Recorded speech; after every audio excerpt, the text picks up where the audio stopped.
Hi, this is Mark Graban from KaiNexus. Welcome to episode number 8 of our series called Ask Us Anything. And this is Greg Jacobson, also from KaiNexus. Really looking forward to doing this batch of questions, Mark. Yeah, so let's get right into it. Starting off with something that's in sort of the anything side of Ask Us Anything. At least real quickly, who are you rooting for in the NBA Finals, the Cavs or the Warriors, Greg? Yeah, to be really honest, I just wanted a good game, and I thought we had a good game until the end, when it just seemed like it became hero ball instead of people playing team ball. And it's funny, it resulted, I think, in not as good a basketball. So. Yeah, at least it was a close finish. I mean, I was rooting for the Warriors, partly out of loyalty to the Western Conference. Greg and I are both Spurs fans, so we would have preferred to be rooting for the Spurs, but yeah. I thought the Spurs had a good chance in Game 7, but they always have a good chance. So. Coming back from 2 series down, yeah. Well, all right, so maybe more on topic here. Questions about lean and continuous improvement. Here's a question from Louise. Nowadays, what are the ultimate challenges to have a successful lean journey? I've seen many companies only using the tools, but when I ask them why they prefer lean, they say just to eliminate waste. So I think there's a couple parts of that question, or at least a couple things to dig into. Let me touch first on maybe just the idea of a lean journey. Lean principles or methods. It's often, I think, something that seems easy to understand, but getting awareness about lean, learning about lean, doesn't mean that it's easy to change an organization, to transform a culture, right, Greg? Absolutely. It's a very broad question, right? I mean, because what are the ultimate challenges? I mean, probably if I had to take it down to one challenge, it would be changing the hearts and minds of everyone in the organization. What are your thoughts about that, Mark? Yeah, changing the culture, changes, I think means changing the way everyone does things around here. That includes not just the frontline employees, the people doing the work. It means leaders at all levels. That's, I think, the ultimate challenge. I think there's an interesting challenge where the higher you get up in an organization, generally the more decades of experience you have doing things the old traditional way, that makes it even more difficult for individuals, I think, at the executive level to change. Now, I'm not making excuses for them. I'm just saying I think it's part of what makes it the ultimate challenge. And at the end of the day, what every successful organization has is they have successful leadership, they have successful methodology, and they have successful technology. And by leadership, we mean all levels of the leader, right? Whether that's senior leaders, middle management, or even local team leaders. And by methodology, that could be all types of methodology, whether it's using A3s or projects or events. And by technology, we mean all kinds of technology. Obviously, on the one end, we have KaiNexus, but on the other end of that spectrum, even paper is a technology. So you just need to make sure you're getting those 3 components right. And those 3 components, obviously, the larger the transformation, the more robust each one of those components needs to be. And but even in a small local hotspot of an organization, you're going to find those 3 things being done really well. Yeah, and it's probably not real controversial to say lean is more than tools, that lean is not just tools, as Louise was asking.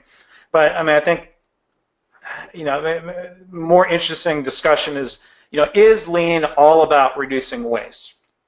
I would argue that reducing waste is important, but we also need to make sure that we understand value to the customer and try to figure out how we deliver the right value. And I think the risk of focusing too much on waste reduction is that it focuses on eliminating. And it's good to eliminate waste, but we want to make sure we don't lose sight of what the customer really needs. Sometimes we have to be creative and innovative and come up with new ways of delivering value, reinventing an approach instead of just incrementally reducing waste from our process.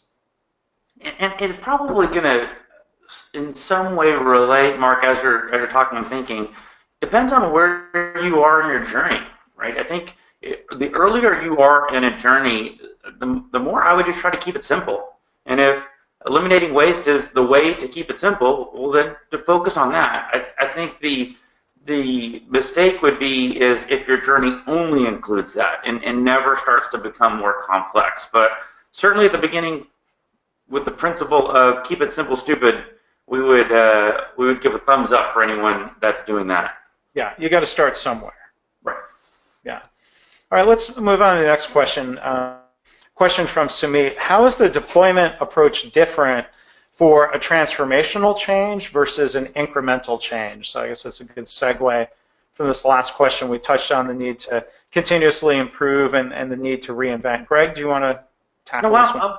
I'd like to hear your kind of initial take on it. I've got a couple different directions to take this, but... Well, I mean, I think, to me, incremental change lends itself to be much more staff-driven, to ask people to identify waste or opportunities, identify things they want to do differently, to test and implement and evaluate those changes. I think incremental improvement, by its nature, tends to be and needs to be much more bottom-up driven.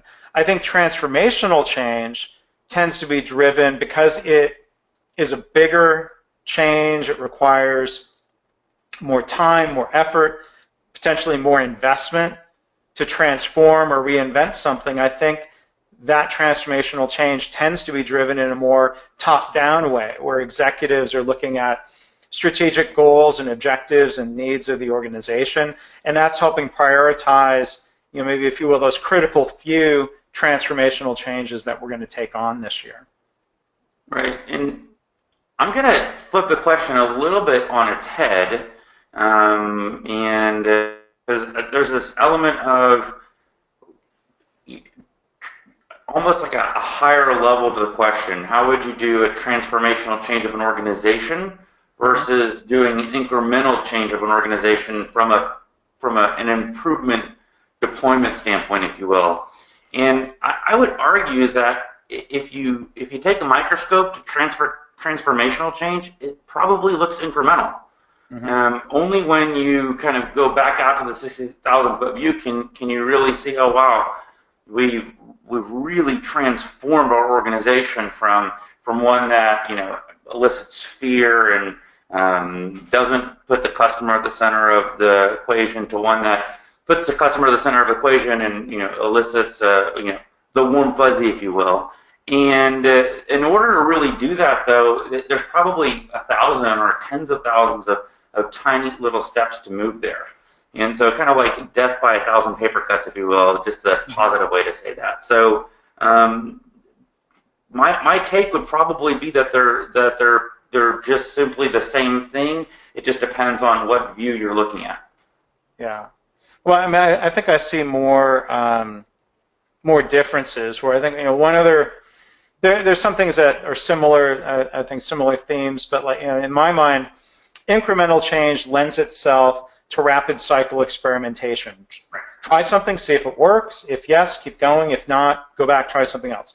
Transformational change tends to be bigger and riskier, and I think that's where in the plan, do, study, adjust cycle, you tend to have far more planning, but then you come up with ways of iterating a design, whether it's for software or a new building or a new tower, let's say in a hospital, or a new factory. You're going to want to use simulation. You're going to use computer simulation. You're going to use mathematical analysis. You're going to use in-life three-dimensional simulations, cardboard layouts, and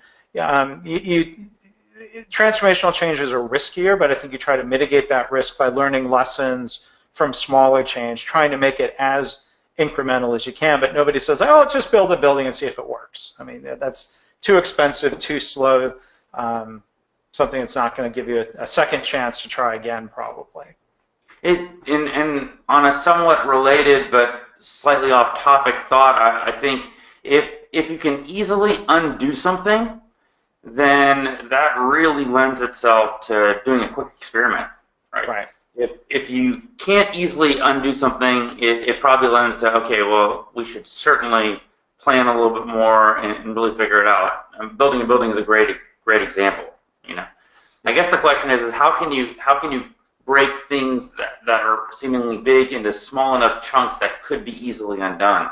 Mm-hmm. The cardboard model, for instance, on a building, or we were, and a little shout out to the Lean Summit that we were just at last week. Right. There was a architecture firm that had these 3D virtual glasses. I think that's a great way to explore a design without having to, put the 2x4s and nails up, and can probably do a lot of rapid iteration type work with a piece of technology like that. Did you try those on? I got busy and I didn't get back over there, the virtual reality glasses. It was amazing. It was unbelievable. I think I hadn't put on virtual reality technology in quite some time. And I think where we're at, I can see why people say that's the future of a lot of technology moving that direction, because you really felt like you were in the space. There was just a slight bit of nausea going on, but I'm really sensitive to motion and things like that. But it really it was compelling technology. I think we're going to be able, and we're going to see a lot more. I could imagine training pilots that way, even beyond the kind of, they have a lot of simulation type pilots, stuff. Yeah, pilots have, I think, for a long time done simulation. Yeah. Right, but imagine that simulation just kind of being right there in your face. Yeah. Anyway, it was side question. There's a lot of people in healthcare now, often in academic medical settings, that have healthcare simulators, patient simulators, more of a real-world physical simulation. Right. Have you participated in any of that? They were just starting to work with that stuff when I was in residency, which, 01 to 04, and they were just starting to go into that where, the mannequin wasn't just a mannequin, but actually there was some data feedback going on, and you were simulating a code, but, the monitor was changing, and you would, pretend to give medications and see that. And so I imagine that has really taken off in the last, dozen or so years since I've seen what's going on there. Okay, well, let's move on to the next question. This question, I'll make sure we're not getting anyone in, it's probably not too troublesome of a question. We'll just say it's from Canada. I won't say who or from what province. It could be anywhere, and it might not be just government. But the question says, to influence change in a hierarchical organization like government, so I guess there we could say like hospitals, like businesses. Here's the important part of the question, I think, though. Where in the org chart should the continuous improvement team sit? I have some very strong opinions about this, and I think it comes from seeing organizations that have been most successful with Lean, where the head of, where they call it a continuous improvement office, the Kaizen promotion office, the Lean promotion office, that office basically reports right to the executive team. And I think, it's important to have a seat at the table. Oh, Greg, we're getting some echo here. Not sure. I'm going to go off and on and see if that... Okay, I'll keep babbling while Greg does that. Sorry while we pull the and-on cord.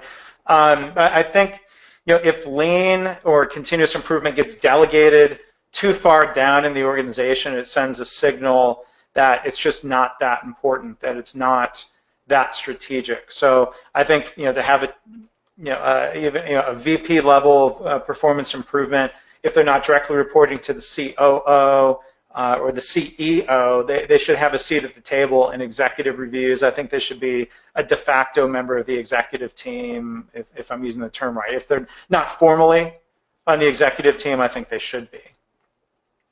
I'm going to give a funny answer and then a real analogy. The funny answer is they should sit in the Gemba. You see what I mean?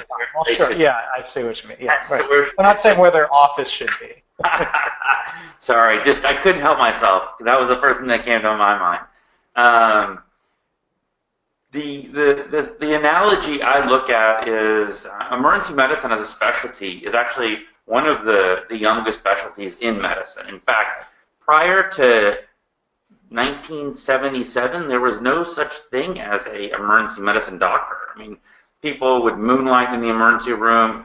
If most people would go see their own patients when they presented to the emergency room. It was a branch of surgery, wasn't it? Well, and only about 1980s did they start kind of producing in numbers. But probably 1980 there may have been, I don't know, 20 or 50 emergency medicine doctors.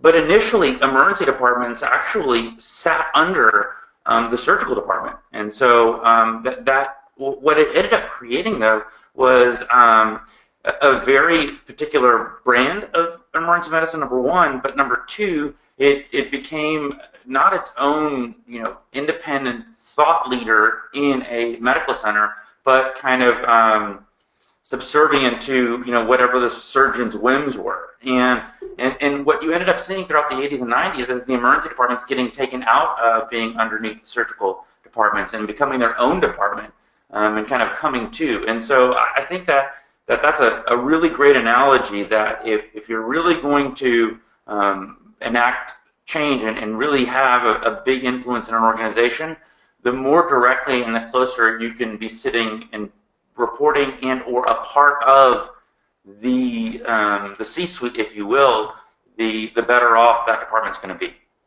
Yeah.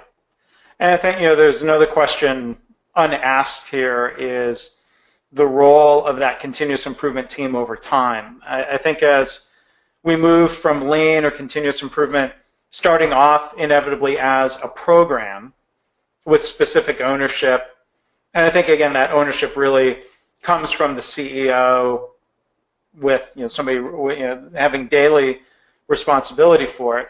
Over time, hopefully it becomes more of just how we manage around here, the way we do things around here.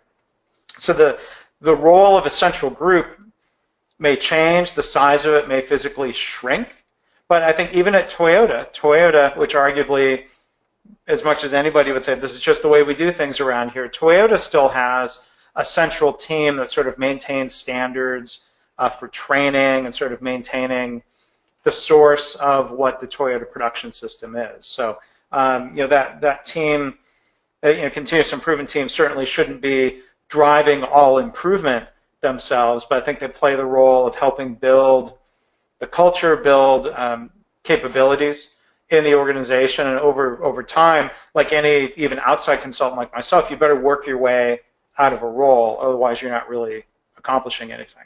Right. No. Kind of hearing our conversation leads me, once again, I'm going to kind of go a little off topic but related.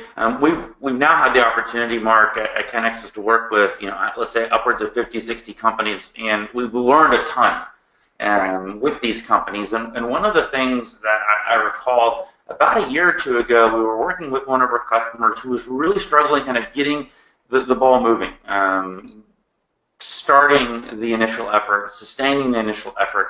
Small company, 150 employees, and we at one point kind of stepped back and realized, there's actually not a Kaizen promotion office or a single individual that was responsible for doing continuous improvement. And in the larger kind of organization, it'd be like, oh, well, if you have a 10,000 person organization, having an office that's responsible for standards, like you were saying with Toyota, you find it being a critical thing for organizations that are going to be successful with this type of work. And so it was just a really kind of eye-opening, because you always think, oh, well, everyone should be responsible for improvement. And that's 100% true. That office or that person in a smaller organization isn't doing the improvement work. What they're doing is they're enabling other people to do the improvement work. But I'm happy to report that customer has actually hired a continuous improvement person to help really kind of be the drive to kind of I imagine them like holding the little flag and kind of walking in, touring, saying, "Come on, let's go. We're going to do it this way." And so I think that's a really exciting kind of observation that I think doesn't really matter the size of the organization. Having someone that's what they're thinking about and what they're doing 24/7 is a critical component. But of course, making sure that they're not doing the improvement work, but they're enabling the improvement. Yeah. Right.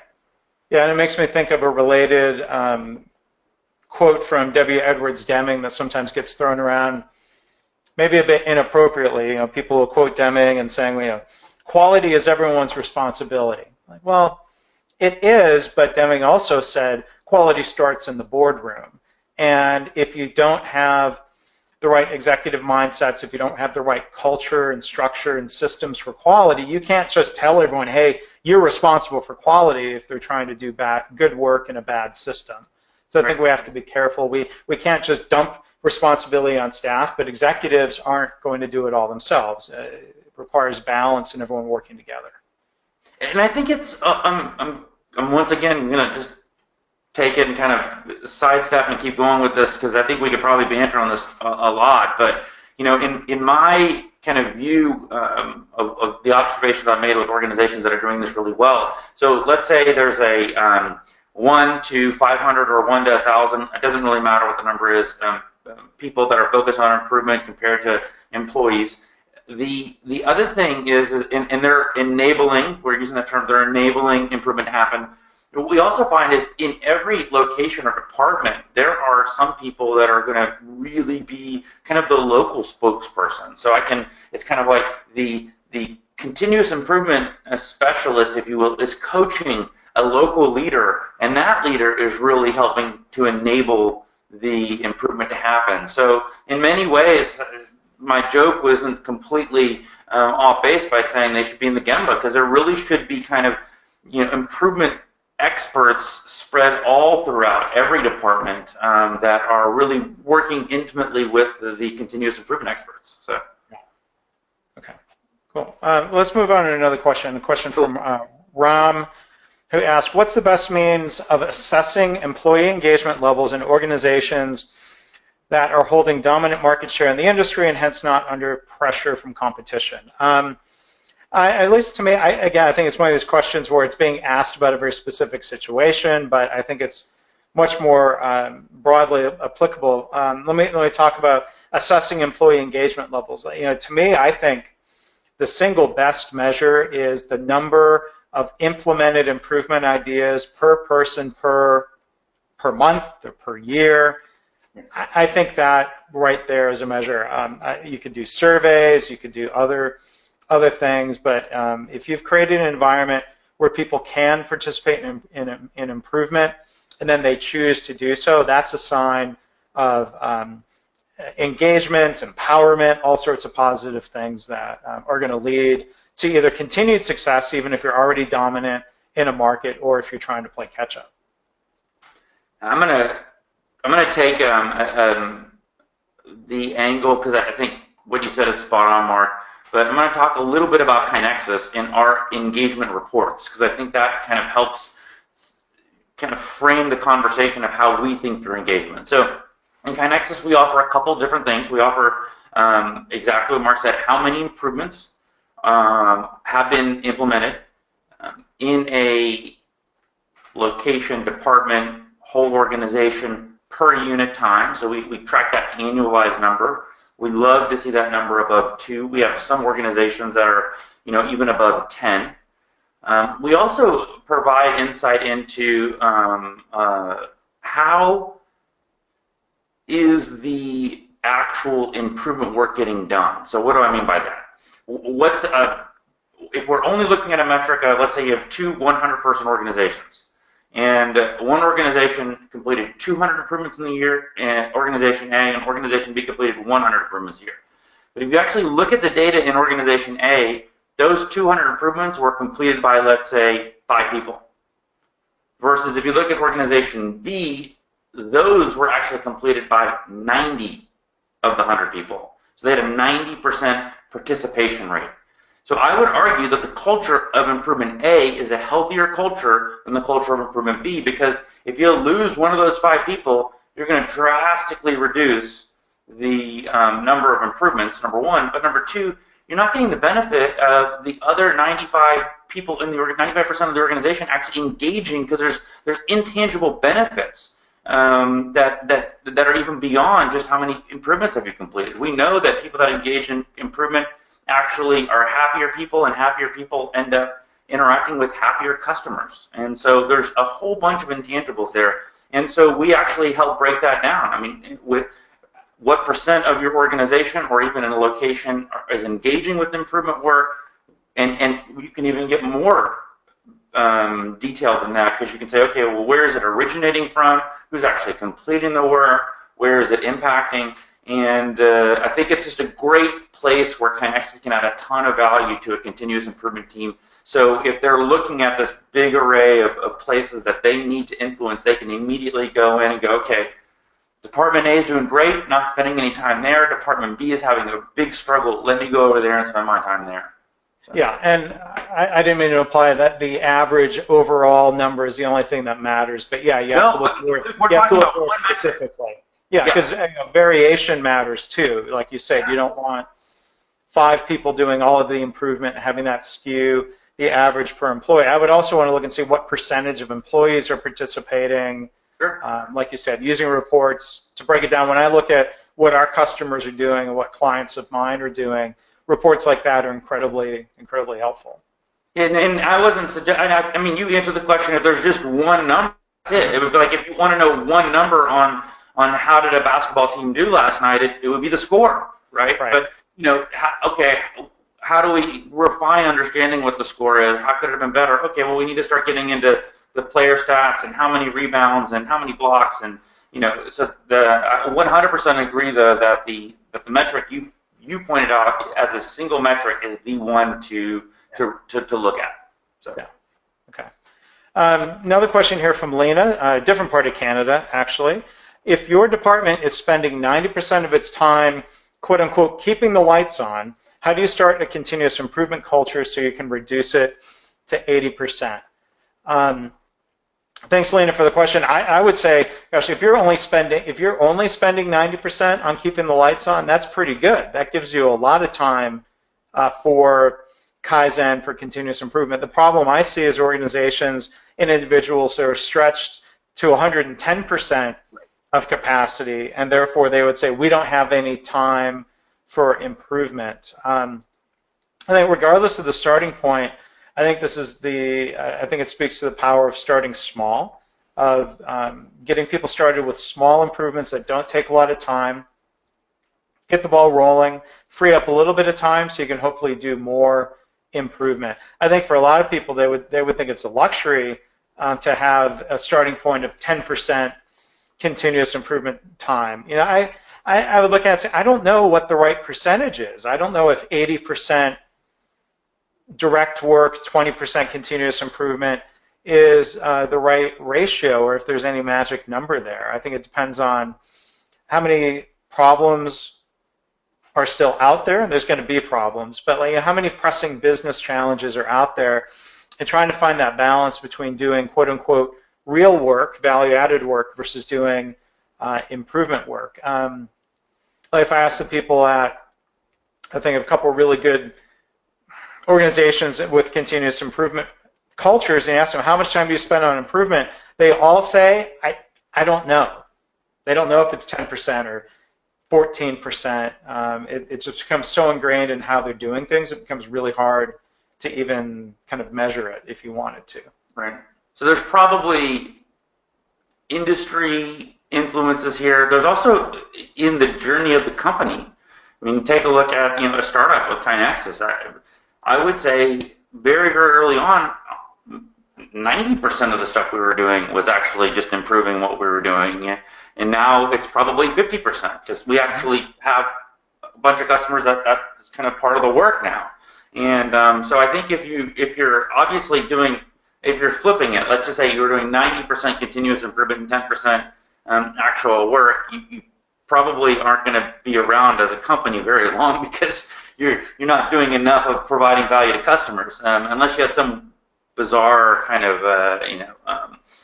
product. But the other thing I was thinking about when you were talking about that also is keep in mind that the level of the person in the organization will also influence what they're doing. And I think Mizaki Amai's graph that John Shook actually had up on his keynote last week at the summit really kind of gives a little bit of insight into at least a framework. He was kind of picking it apart a little bit, but it gives a framework that there's going to be different people at organizations that are going to do different percent time related to continuous improvement.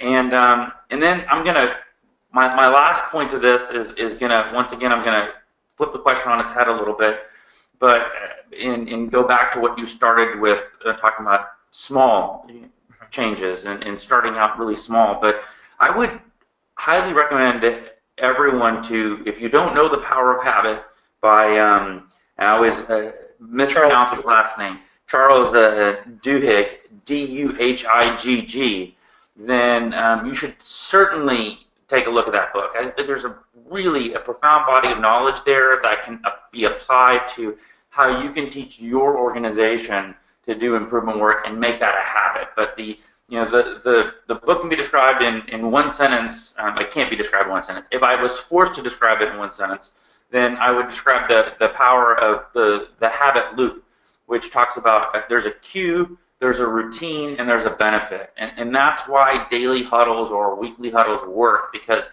okay, the cue is 9 a.m., the routine is we're going to talk about our improvement work, and the benefit is we're going to get the benefit of actually completing some improvement. And that's what's actually going to create this kind of cycle and give that kind of ingrained nature to your organization. And that can be done, and literally, how many organizations did we talk to last week? How long does your daily huddle take? Some people said 2 minutes, some people said 10 minutes. No one said 5 hours. Mm-hmm. Yeah. All right, as we start to wrap up here, a couple questions I think we're going to address real quickly on our way out the door here. One question from Marilee, which I'm just going to answer by giving a reference. The question asks, what is the most effective way to implement a daily lean management system? And for that, I would recommend, I'll post a link here for those watching live in the chat box, a webinar that was done by Michael Lombard back in April called A Lean Management System Supported by KaiNexus. If you go to our webinar on-demand library and look for that webinar, I think you'll get a lot of great thoughts from Michael. I know it's a really short way of answering that question, but it's a lot of great lessons there. It's about management systems with KaiNexus. It all goes hand in hand. It's not about specifically a management system only if you have KaiNexus. We want you to use KaiNexus, of course, but there are a lot of great thoughts in there, even if you're not at that point yet. And the last question here from Anastasia, does lean drive supply chain excellence? The short answer is yes. I think it depends on the needs of your organization. If you look at manufacturing supply chains, healthcare supply chains, there are a lot of lean principles on the basic level, continuous improvement, working towards smaller batch sizes and improving flow, level loading your work and operations, trying to reduce transportation distance by having suppliers located as close to your factory as you can. And I think the final point I would make, if with lean and continuous improvement, we talk about respect for people and engaging people. A lean supply chain involves respect for suppliers and engaging suppliers as a partner instead of someone you're just sort of bullying or bossing around. So those are my quick thoughts on lean supply chain. I can't believe that 30 minutes has gone by so quickly, Mark. You said we're wrapping up at the time, and I looked up and I was like, oh my gosh, these are always just so much fun to do in general. Love the questions. And which episode was this for us? Number 8. Number 8. We'll do number 9 sometime in July. Sounds great. Looking forward to it. We encourage you. We had a bit of a glitch in the sign up this time. We're still working off of a backlog of questions, but we encourage people to submit questions via the KaiNexus.com website. When you see the sign up for the Ask Us Anything webinars, you can always email mark@KaiNexus.com, or you can email greg@KaiNexus.com if you have a question you want us to throw into a future Ask Us Anything. So again, I guess we'll go ahead and wrap up here. Mark Graban, VP of Improvement in Innovation Services for KaiNexus. Thanks for joining us today. Greg, you get the last word. And this is Greg Jacobson, CEO and one of the co-founders. And I always like to remind everybody that the work that they're doing with improvement work in their organization it matters. It's really important. And there's no better time than today to start doing that. Okay, thanks for joining us. Thanks, guys.